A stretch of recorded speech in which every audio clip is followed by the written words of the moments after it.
Hi friends, welcome to Sreeja healthy kitchen. இன்றைக்கி நம்ம சேனலில் விநாயகர் சதுர்த்திக்கு ஸ்பெஷலாக டேஸ்டான சாஃப்டான எள்ளு பூரண கொழுக்கட்டை எப்படி செய்கிறதுன்னு சொல்லி பார்க்கலாமா?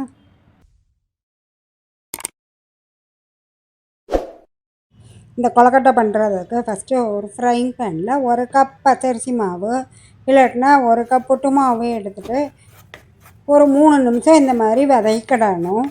இந்த மாதிரி வதக்கி பண்ணோம்னா கொழுக்கட்டை நல்லா சாஃப்டாக இருக்கும். ஒரு 3 நிமிஷம் வதக்கிட்டு மாவை ஆற வச்சுக்கோங்க. அடுத்து ஒரு பவுலில் 1.5 கப் அளவுக்கு தண்ணி ஊற்றி ஹீட் பண்ணிக்கோங்க. தண்ணியோட 1/4 டீஸ்பூன் உப்பு ஆட் பண்ணிக்கோங்க. தண்ணி ரொம்ப கொதிக்க விட வேணாம். இந்த மாதிரி கொதிக்க ஆரம்பிக்கும்போது ஸ்டவ்வை ஆஃப் பண்ணி வச்சுட்டுங்க. நம்ம வறுத்து வச்சுருக்கிற அரிசி மாவில் 1 டீஸ்பூன் நெய் ஊற்றிக்கோங்க. நெய் ஊற்றினா கொழுக்கட்டை சாஃப்டாக இருக்கும். அதே சமயத்தில் நம்ம சுட வச்சுருக்கிற தண்ணியை கொஞ்சம் கொஞ்சமாக இந்த மாதிரி ஆட் பண்ணி மாவு பிசையணும். கையால் பிசையக்கூடாது, தண்ணி சூடாக இருக்கிறதுனால கரண்டி வச்சு இந்த மாதிரி பிசைஞ்சுக்காங்க. ஓரளவு கரெக்டாக தண்ணி அளவு ஊற்றுனதும் கொஞ்சம் நேரம் இந்த மாதிரி மூடி வச்சுருங்க. கொஞ்சம் ஆறின பிறகு வெது வெதுப்பாக இருக்கும்போது கையால் நல்லா இந்த மாதிரி பிசைஞ்சுக்காங்க. மாவு சாஃப்டாக இருக்கணும், கையில் ஒட்டாமல் வரும், அதுதான் சரியான பக்குவம். மாவு பிசையும் போது தண்ணி ரொம்ப கொதிக்க வச்சு அந்த தண்ணியை ஊற்றக்கூடாது. ரொம்ப கொதிக்கிற தண்ணி ஊற்றுனீங்கன்னா மாவு இந்த மாதிரி ஆகிடும். இப்போது மாவு சாஃப்டாக நல்லா பிசைஞ்சாச்சு. அதில் 1 ஸ்பூன் மட்டும் நெய் ஊற்றிக்கோங்க. ஊற்றிட்டு ஒரு 5 நிமிஷம் மூடி வச்சுக்கோங்க. இப்போது பூரணத்துக்கு ஒரு ஃப்ரைங் பேனில் 1/4 கப் அளவுக்கு வெள்ளை எள்ளு இல்லை கருப்பு எள்ளு எதுனாலும் எடுத்துக்கோங்க. எடுத்துகிட்டு ஹீட் பண்ணால் எள்ளு கொஞ்சம் படபடான்னு பொரிய ஆரம்பிக்கும். அந்த சமயம் ஆஃப் பண்ணிடணும். ரொம்ப நேரம் பொரிய விட்டோம்னா கருக ஆரம்பிச்சிடும். ஓரளவு நல்லா இந்த மாதிரி படபடான்னு பொரியும் போது ஸ்டவ்வை ஆஃப் பண்ணிவிட்டு கொஞ்சம் ஆற வச்சுக்கோங்க. ஆற வச்ச எள்ளை ஒரு மிக்ஸி ஜாரில் போட்டு கொஞ்சம் குறப்பாக அரைச்சிக்கிடணும். ரொம்ப நைஸாக அரைக்கணுங்கிறது இல்லை. அடுத்து ஒரு மிக்ஸி ஜாரில் 1/2 கப் ஜீனி போட்டு அதையுமே அரைச்சிக்கோங்க.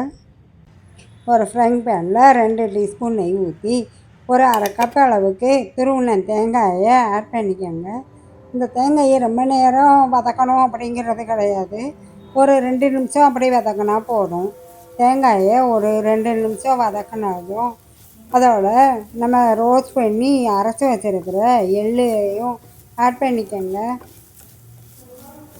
இந்த பூரணத்துக்கு வெல்லம் போடாமல் ஜீனி ஆட் பண்ணியிருக்கேன். டேஸ்ட் நல்லாயிருக்கும்.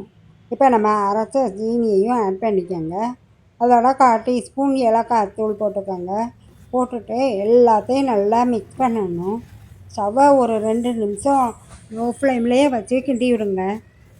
கொஞ்சம் ஹீட் ஆனதும் ஜீனி லைட்டாக கரைய ஆரம்பிக்கும். கரைய ஆரம்பிக்கும்போது எள்ளு தேங்காய் எல்லாமே சேர்ந்து ஒன்றா பிசைஞ்சு வரும். அவ்வளோதான் பூரணம். இப்போ ஆஃப் பண்ணி வச்சுடுங்க. எள்ளோட ஜீனியும் தேங்காயும் போட்டு பண்ணுற அந்த பூரணம் ரொம்ப டேஸ்ட்டாக இருக்கும். இந்த விநாயகர் சதுர்த்திக்கு இந்த மாதிரி எள்ளு பூரணம் வச்சு கொழுக்கட்டை செஞ்சு பாருங்கள். இப்போ மாவு நல்லா சாஃப்டாக இருக்குது. ஒரு பட்டர் பேப்பரில் 1 டீஸ்பூன் மட்டும் நெய் இல்லைன்னா நல்லெண்ணெய் ஊற்றிக்கோங்க. ஊற்றிட்டு இந்த மாதிரி நல்லா தடவி விட்டுக்கோங்க. தடவி விட்டுட்டு நம்ம பிசைஞ்சு வச்சுருக்கிற மாவில் ஒரு எலுமிச்சை அளவுக்கு மாவை எடுத்து நல்லா இந்த மாதிரி ரவுண்ட் பண்ணிக்கணும். உருட்டிட்டு லைட்டாக ப்ரெஸ் பண்ணிட்டதும் மேலே இன்னும் ஒரு பட்டர் பேப்பரை வச்சு கொஞ்சம் ஃப்ளாட்டான தட்டை எடுத்துக்கோங்க. இந்த மாதிரி தட்டைனா சரியாக இருக்கும். வச்சு மாவை ப்ரெஸ் பண்ணோம்னா நல்ல ரவுண்ட் ஷேப்பில் நம்மளுக்கு மாவு ஃப்ளாட்டாக கிடைக்கும். இப்போ தட்டை வச்சு ப்ரெஸ் பண்ண பிறகு பட்டர் பேப்பரை ரிமூவ் பண்ணிவிட்டு அதில் நம்ம ரெடி பண்ணி வச்சுருக்கிற எள்ளு பூரணத்தை இந்த மாதிரி வச்சுக்கோங்க. வச்சுட்டு அந்த பட்டர் பேப்பரவே திருப்பி ஒரு மடக்கு மடக்கிட்டு ஓரத்தில் மட்டும் லைட்டாக ப்ரெஸ் பண்ணுங்கள். ரொம்ப ப்ரெஸ் பண்ணிடக்கூடாது. பண்ணிட்டா சரியாக வரும். ஓப்பன் பண்ண பிறகு ஓரத்தில் நல்லா இந்த மாதிரி ப்ரெஸ் பண்ணிக்கோங்க. பண்ணிட்டா இப்போ பார்க்கவே அழகாக இருக்கும். கொழக்கட்டை ரெடி ஆயிடுச்சு. இதே மாதிரி எல்லா மாவையும் இந்த மாதிரி கொழக்கட்டை பண்ணிக்கோங்க. பண்ணிவிட்டு கொழக்கட்டையை வேக வைக்கிறதுக்கு இந்த மாதிரி நெய் தடவியும் வைக்கலாம், இல்லை துணி வாழை இலை வச்சு வைக்கலாம். வச்சுட்டு வேக வச்சுட்டு எடுத்துக்கோங்க. இப்போ டேஸ்டியான எள்ளு பூரணத்துக்கு கொழக்கட்டை ரெடி ஆகிடுச்சு. இந்த கொழக்கட்டையை செய்து பார்த்துட்டு கமெண்ட்ஸ் பண்ணுங்கள். வீடியோ பிடிச்சிருந்தால் மறக்காமல் சப்ஸ்கிரைப் பண்ணுங்கள். தேங்க்யூ.